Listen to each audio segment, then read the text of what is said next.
I don't know a lot about the Decred. Kidding about printing. Flooding the system with money. Yes, exactly. And there's no end to your ability to do that. We will do whatever we need to do to make sure that there's enough cash in the bank. I wish I was more educated on Decred. Decred. He is bullish on Decred. So this week, I want to look at the unique properties of crypto that make it ideal for savers. Now, it's one of the reasons I got into crypto is because I'm an avid saver, but in the current like UK kind of financial system or pound system, I find it an absolute mission to save, and every opportunity to spend, my psychological mentality just wants to spend it.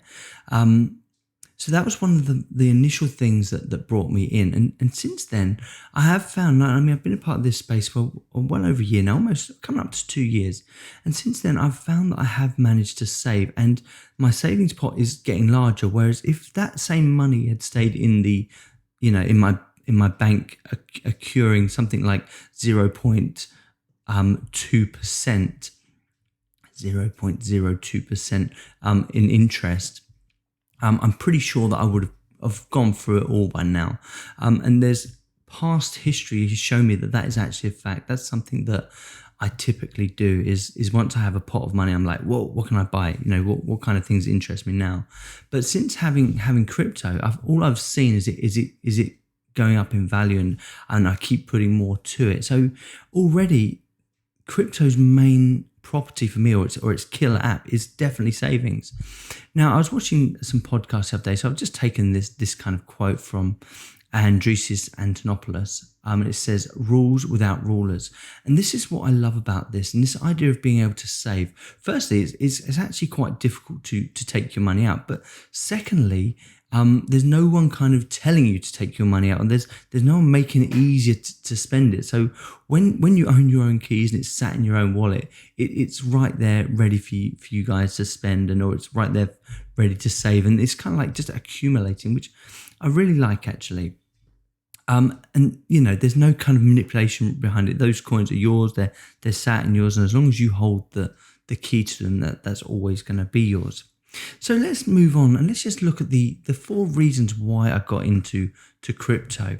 So, like I said before, I think that the crypto's big app is definitely savings. But then when you start thinking past that, you start thinking about pensions, you start thinking about when you die, what you leave to your family. And then my big bugbear is companies like PayPal that sit in the middle of transactions. So when it comes to the big use cases for the future, and by no means are we there yet. There's still a long way to go to get all of these kind of systems in place, so everything becomes all autonomous or automated, where you can actually have all these things. There's no one sat in the middle, no one taking their cut, and you can just pass it to your loved ones, or you can spend it when you want to, or you can save however you want without people kind of being in the middle of that. So those are my 4 reasons. So the first one is, I definitely believe that every mature adult should be saving at least 10% of every paycheck. So fiat currencies, as I said before, no longer make this feasible. It's really difficult to save for a rainy day. It's really difficult to save for that big purchase. Now, I know most people will be like, well, money's there to be spent, or you just take out a loan, or you take out a credit card. And it revolves around this kind of credit relationship. I was remembering a conversation that I had with my nan and some of her friends, and they were telling me like they bought their first house for, it was something like £16,000, and they went to the bank just to get like £2,000 loan, but the rest of it was cash, and this was such a big thing in those days. Buying a house was like, it was a cash purchase. We'd saved for a number of years, and we got money from our parents and our aunties and uncles, and we were able to buy the house. Now, if you look at where we're currently at, it's kind of rigged in such a way that would never happen. My kids would not be in a position to save that amount of money, like the £200,000 or £300,000 that it would cost to buy a starter home in this country. And I think this is what we kind of forget, is actual savings were a mechanism of buying those big purchases or passing our wealth on to somebody else. Whereas now it's kind of this net zero effect where we're working as quickly as possible to get down to kind of just to spend whatever we can, and we're going to leave nothing to nobody. And that's the gap that I see for myself. That's the gap that I see crypto playing. And that's one of the reasons I got in, so that I would have savings for now. But when I get to that pension age, I'd actually have money to see me through retirement. So I'm not relying on my company's pension, or I'm not relying on the state's pension. And I can pretty much be self-sufficient. I'd own my own home, and the money that I'm living on would be the savings that I've accumulated over the years. Now, once again, this is pretty much impossible to do in pounds. You can't do it. And anyone that's even tried for 3 or 4 years will pretty much say, unless you're really kind of strict about this, it's difficult. Now, another way around that we would do is, in this country, we get ISAs. So you'd have an ISA, and it's like a savings ISA, and it's tax-free for the most part. So you'd put it into an ISA, and the ISAs make it a lot more difficult to take out. But the ISAs are generally linked to stocks and shares or bonds or whatever. So as they go up or come down, the ISA matches. Now, as a saver, this was a fantastic thing. Now, the Chancellor I think it was 2 weeks ago, said, look, we now need to look at cancelling all tax-free ISAs. We now need to look at removing the ISAs. So when you think about it, if they're taking away the ISAs and they're taking away the savings, there's no interest to be made in savings. 0.02% on savings is not an earning. And by them printing so much money or putting more money into the system, any money that you do hold in pounds is getting diluted.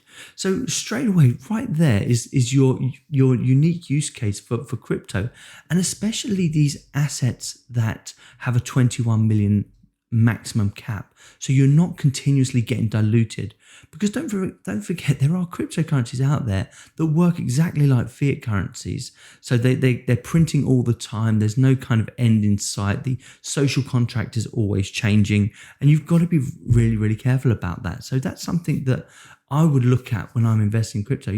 If it's not a 21 million cap at this particular stage, I don't see any point now. I'm not interested in debt mechanisms. I'm interested in kind of accumulating savings so I can afford the big purchases and so on. And then when it comes to death, this is quite an interesting prospect for crypto. If you could automate who your funds go to in the case of death, that would be fantastic. So there's no one sat in the middle saying, right, well, you've got to pay your death taxes first. You've got to pay you've got to pay off your solicitors first. You've got to pay off these people, and then the people that you wanted your money to go to, your next of kin, then they can have it. No, because you'd set up a will inside your crypto that says, in the case of death, this person gets it, this person gets it, and this person gets it. And you could even have time boundaries where it says, right, if you haven't signed in for 5 years, we're going to send you an email to kind of verify that you're still living. And if not, then we'll look at passing on or whatever. There will be a mechanism to kind of make that happen without any third party sat in the middle, which I find really, really interesting.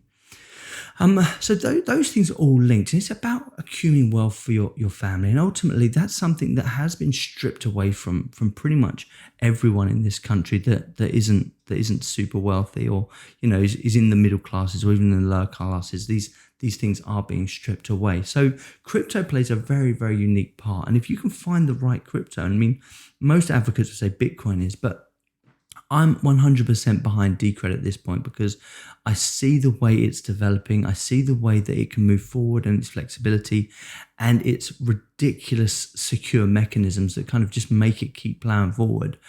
That's why I'm so far behind. That's why I'm behind Decred, and also the price prospect. And if you think about Decred compared to Bitcoin, and you said to your elderly parents, said, look, go and buy Bitcoin, they would look at it and say, well, I can't even buy one because I'm not putting £16,000 or what is it? Yeah, £14,000 into Bitcoin. But if I said the same thing, right, go and buy 21 Decred, it's currently priced at just under £500. It's like, okay, well, I can see that, and we'll see how it goes forward. And I would have no problem recommending that product purely because of its current price. And it is a very speculative thing at the moment. We all understand this, but if being a part of this this ecosystem has taught me nothing over the past 2 years is it has made me a better saver. I'm so much more disciplined with my crypto than I am with my money, my fiat money, my real money, if you want to call it that. So then finally my PayPal. So I run a small little business, and every transaction that kind of gets transacted on the internet gets a fee. So for every sort of like £200 transaction, PayPal gets something like £10 of that.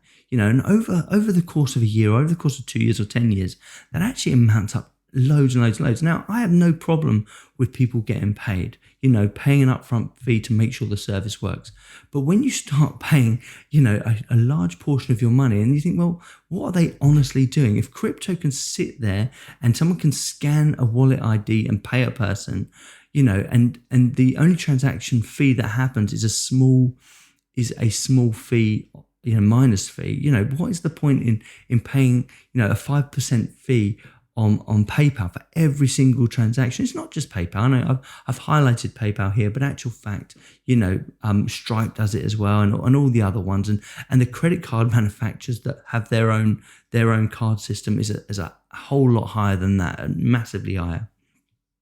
But it's this whole idea of, why do you need someone sat in the middle of your transactions? So I want to buy something. I want to buy a car. I want to buy something online. I've got some middleman sat in the middle of that transaction, making sure it all gets trusted and stuff. When that's where PayPal comes in. You don't need this trusted party. It's rules without rulers, and I love that saying. Actually, that's going to be my one favorite saying: rules without rulers. It's going to enable me to save. It's going to enable me to have a pension. It's going to enable me to pass on my wealth to my family after I've passed away, and it's going to do away with middlemen transactions, meaning overall I can keep more of the money. So that's pretty much what I'm all about, and that's what I really wanted to talk to today. So the other thing, and I mean, it's just why Decred. And I know if you've been watching my channel for a little while now, you kind of already know my feeling on Decred and why I'm really into it. Ultimately, is that 21 million market cap. I'm so into that. And any project that has that goes onto my list, at least for the short term, whilst I do the research behind it. I love the governance mechanism. In this space, governance is kind of frowned upon, if you like. When people say, oh, it's got governance, so, well, why do you need governance?